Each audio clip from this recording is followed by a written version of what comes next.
ici Dorémy et bienvenue dans cette première tentative de vlog. Aujourd'hui nous sommes le 14 juillet 2020, il est à peu près 10 h et comme vous le savez peut-être, il y a les avant-premières pass annuelles Disneyland au parc et donc on va y aller. Ce que je vous propose aujourd'hui, c'est de découvrir avec nous les queues, les personnages, la restauration, un petit peu tout ce qui a été mis en place pour faire face au virus et voir comment ça se passe quoi. Aujourd'hui sont attendues 12 000 personnes. À partir de demain, donc le mercredi, ouverture au grand public, ce sera plutôt le double. Mais ça donnera déjà un premier aperçu de à quoi ça ressemble avec des gens et pas avec juste les cast members qui étaient quand même beaucoup moins nombreux que nous. Et donc pour voir un peu comment ça rend. Allez, trêve de blabla, c'est parti!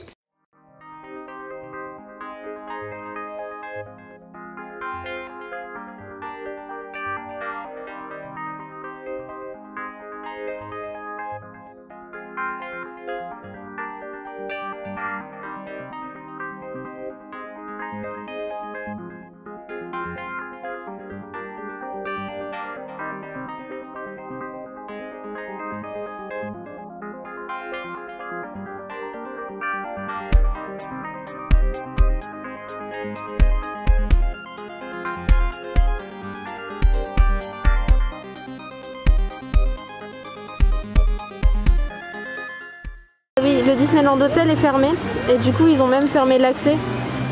Il n'y a pas accès à la boutique, ni au restaurant, ni rien. Je sais pas trop par où faut aller. Oui, on va faire les bons moutons, c'est probablement pas optimal du coup mais...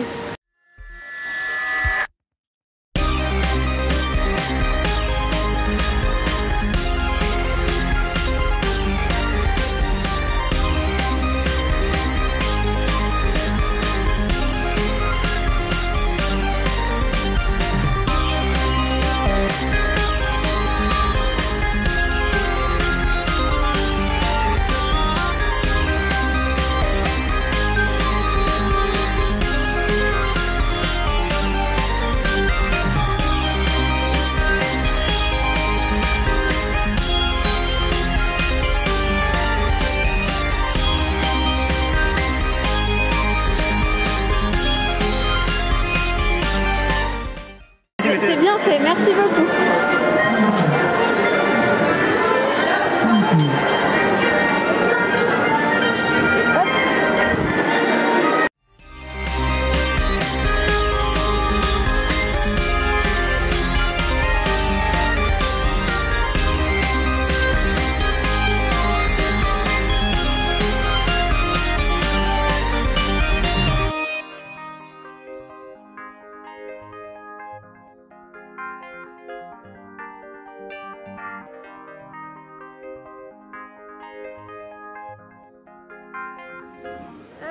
Donc il n'y a plus de plan distribué, par contre il y a le QR code.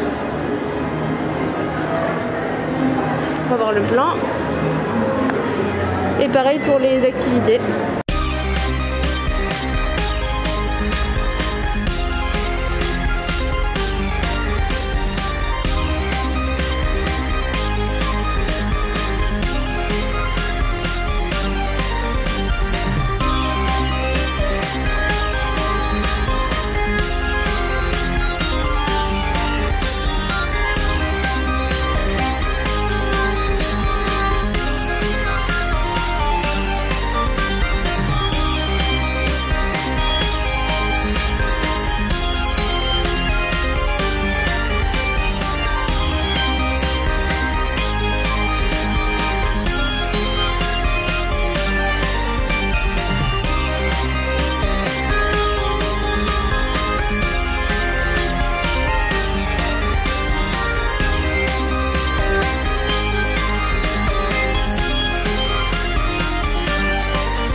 Et voilà, on est rentré dans le parc.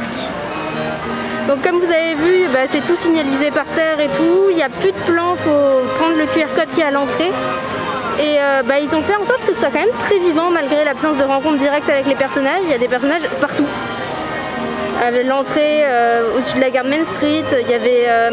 En plus, ils les ont pas mis tout seuls en général. Il y avait Bourriquet et Winnie aussi, que je vous ai pas montré, je crois. Il y avait Donald, il y avait vraiment plein de personnages. Les voitures sont là aussi. Donc pour vous emmener, je sais pas si on peut les prendre ou pas, par contre, j'ai vu personne dedans.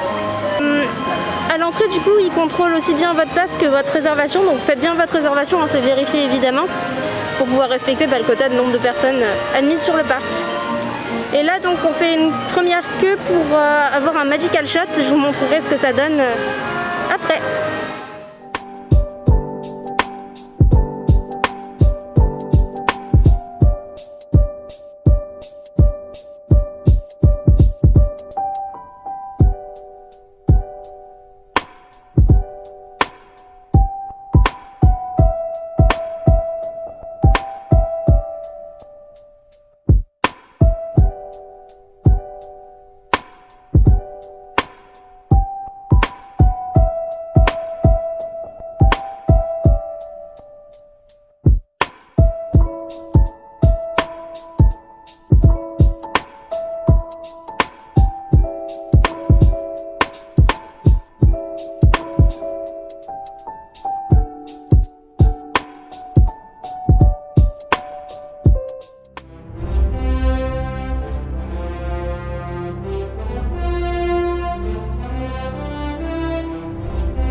Repas de midi.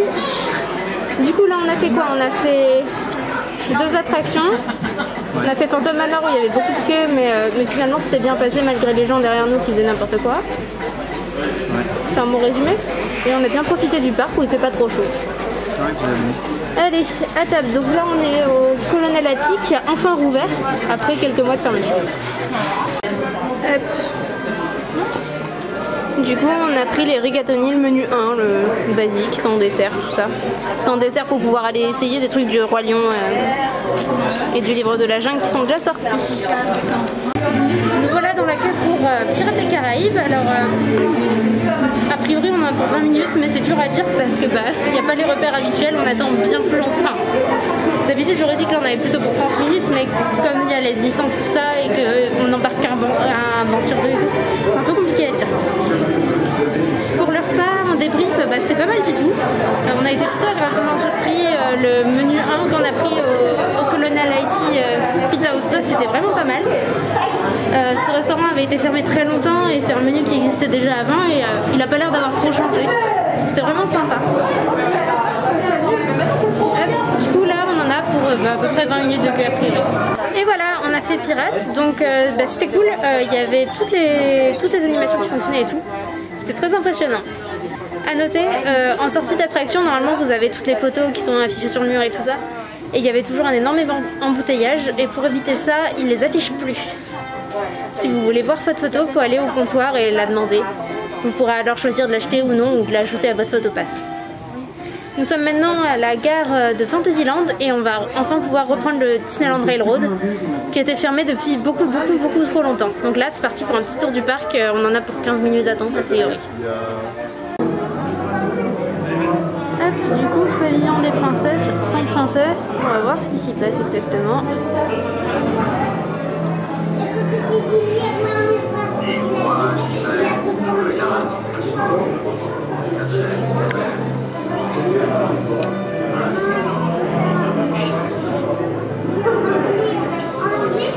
Superbe décor et on va pouvoir faire des photos, voilà, avec les princesses.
Les gens ils sont au taquet hein, pour les promos.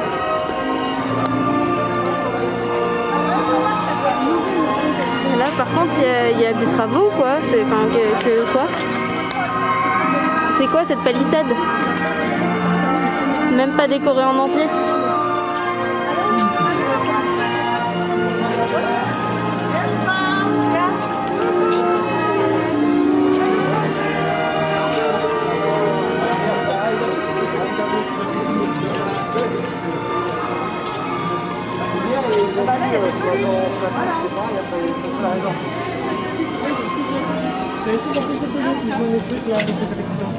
Ouais, mais c'est une heure de queue.